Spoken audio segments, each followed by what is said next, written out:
জুলাই গণঅভ্যুত্থানের সংঘটিত মানবতাবিরোধী অপরাধের মামলায় ক্ষমতাচ্যুত প্রধানমন্ত্রী শেখ হাসিনা সহ ৩ আসামির রায় ঘোষণাকে কেন্দ্র করে রাজধানী জুড়ে নিরাপত্তা জোরদার করা হয়েছে।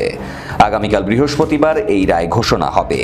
এদিন কার্যক্রম নিষিদ্ধ আওয়ামী লীগ লকডাউন কর্মসূচি ডাকায় সতর্ক অবস্থানে আইন শৃঙ্খলা বাহিনী। বুধবার সকাল থেকেই রাজধানীর প্রবেশ পথে বাড়ানো হয়েছে চেকপোস্ট ও তল্লাশি কার্যক্রম। বিমানবন্দর, আব্দুল্লাপুর, ধানমন্ডি ৩২, হোটেল ইন্টারকন্টিনেন্টাল, কাকরাইল ও হাইকোর্ট এলাকায় গাড়ি থামিয়ে চালকদের পরিচয় ও কাগজপত্র যাচাই করছে পুলিশ। পাশাপাশি রাজধানী ও আশপাশের এলাকায় ১২ প্লাটুন বিজিবি মোতায়েন করা হয়েছে। বিজিবির কর্মকর্তারা জানান, নাশকতার আশঙ্কা মাথায় রেখে এই সদস্য মোতায়েন করা হয়েছে।